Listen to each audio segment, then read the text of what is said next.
Hi, it's David in the stained glass studio, and on this video we're going to talk about how to cut the glass for your stained glass charms.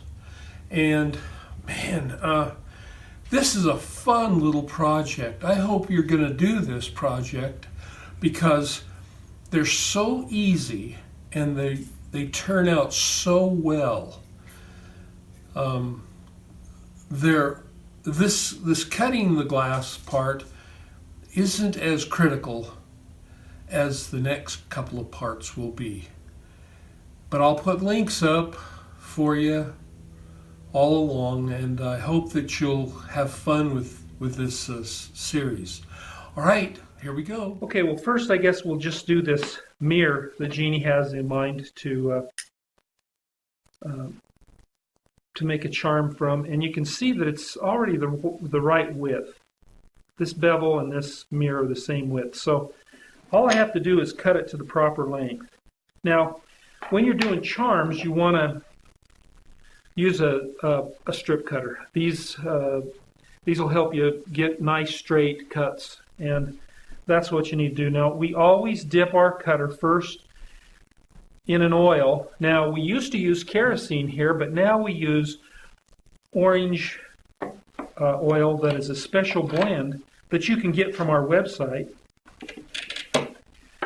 And you see, I just scored the glass, and now I'm going to rock my hands apart, and it didn't fall apart. And the reason for that is that it's got a membrane on the back, and then I just simply take a craft knife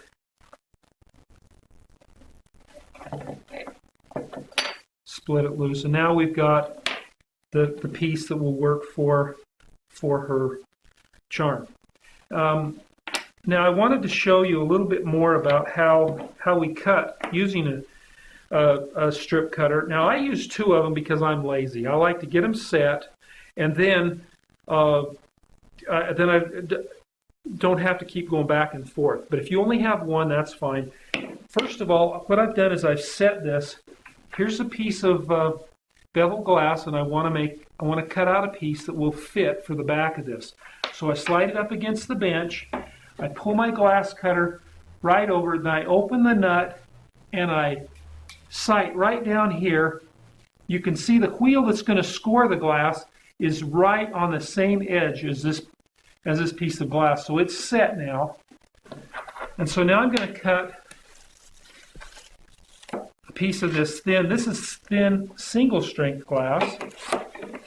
Now I didn't score that. All I was doing was running the wheel along lightly so that I got some oil on here. Now I'm ready to do the score pass. And you look for that sound. And now I've scored it all the way along here, and that creates a weakness in the glass so that it will easily break apart.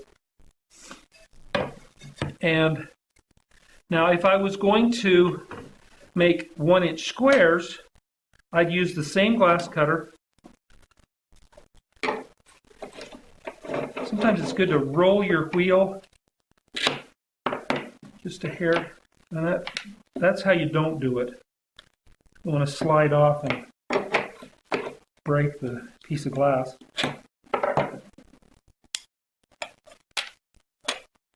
Okay, so if I'm just doing a 1x1 square, now there was enough oil on there that I didn't need to to dip it again. But there's my 1x1, and here's the one. What was this, a 1.5 inch, Jeannie? I've already got this square set. Roll just a little bit to make sure the wheel's rolling. And there we go. Looks like that's too short. I must not have measured that properly. Oh, I know. I set it to the mirror. So it's the same length as the mirror.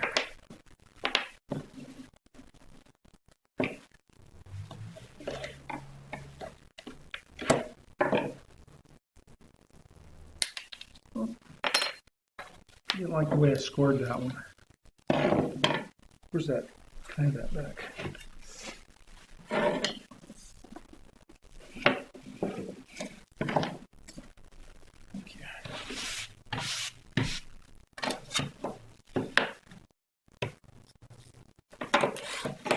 So see, it saves me time.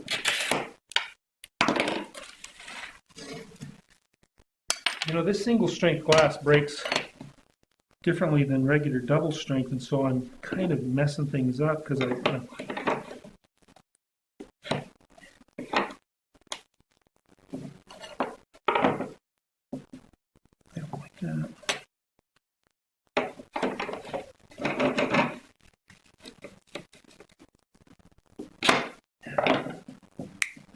There. Got a good slice on it that time.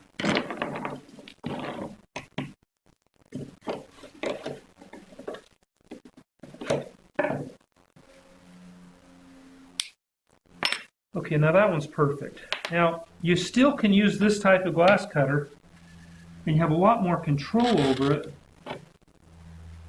Thing is, you've just got to have a really good eye, and it's probably good to mark your glass so that you know exactly where you're cutting. Okay, Jeannie.